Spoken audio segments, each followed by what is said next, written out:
Hey, what's going on, guys? It's your boy Keegan with 924 Photography, and today I have another video for you. Today I have my Ronin 4D, and this video is going to be sponsored by Alvin'S cables. So this is going to be Alvin'S cable Vmount plate, and if you are running the Ronin 4D and then you have the expansion plate with the XLRs, the time code, and the SDI, you're going to want to get the plate that has the longer cable. When I ordered this, they have two different versions on there. They have a version where it's a shorter cable if you're not running the SDI, but if you are, you need the one with the longer. And I've just plugged this into the power supply here on the side just to see if it works.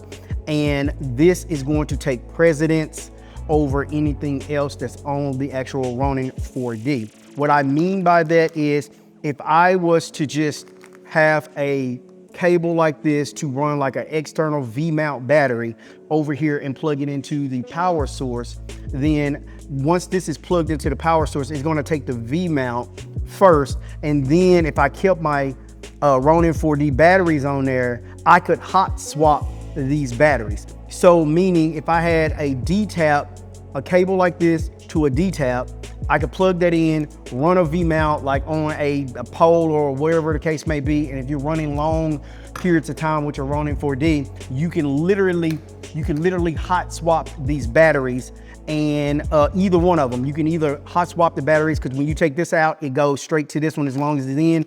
And then that means you'll be able to run this Ronin 4D all a day long. Now, most of us know that we can get Vmount batteries that's a lot cheaper than buying these Ronin 4D batteries, which doesn't last as long. So, but it is recommended to use at least 140 watt Vmount battery and above. So if you got 140 and above, it'll run this no problem. You may have a question, well, is it gonna run the fourth axis? Absolutely. You won't have any issues running the Vmount plate. But then they also sent me the weight that goes on the back of this part here, so you can run heavier lenses in the front and it's more balanced. So first, what we're going to do is we're going to take the battery off of the Ronin 4D. And on the Ronin 4D, I have some hex screws that we're going to need to take off here. So this should just pop right off just like that. It's just that easy to come off. It was 2 screws. And then we're going to just sit that to the side. All right, so we got that piece in. So basically the Vmount would slide in and you will see the little spacer part right here, and it fits nice and snug. There we go. So we got it plugged in. Just gonna wrap this thing around.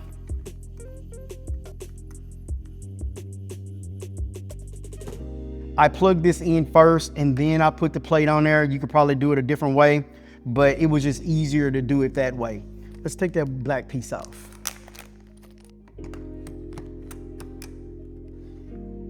We got action. All right, so we got the gimbal. I got 15.8 volts that it looks like here. Right here, everything is working fine. Moving up and down. 4D. No issues, no errors. Everything seems to be working perfectly fine.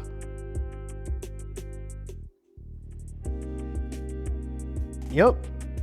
Now what we're gonna do, we're going to install the actual plate on the front. So I'm just gonna turn my gimbal off and lock all my axes. I ended up not needing this plate. I don't really need this plate. So if you need it because you need a spacer, I guess you can use it, but for me, it's fine. I didn't need it at all. Self-explanatory. It's 4 screws to go on the back. DJI already made it to where they knew that you was gonna have a plate on the back. DJI does make one, and we're just going to install it on the back of here. And boom. And it has the clearance, and this is all the way back. So it's clearing everything that it should, and it's completely pushed back this way.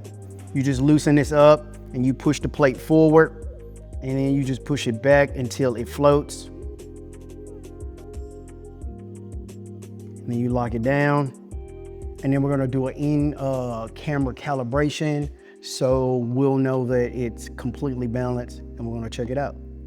All right, 15.8 volts. Then we're gonna go to the menu. We're going to go to stabilizer, gimbal calibration, auto tune.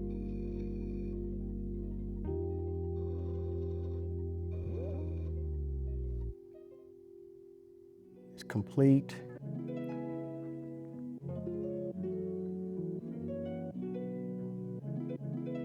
And also what I wanted to say before I end this video, I made another video, which I'll link right here or right here, whichever one it is, where when I put this expansion plate on here, the XLRs did not work or they had issues, but that's not the case anymore. I updated it about 3 months ago and I just tested it the other day because my boy Walter was like, he just got the Ronin 4D and he wanted to test it out. And I tested it out with the mic and it actually works now. So these two XLR ports work, but this is my Ronin 4D with the Vmount plate.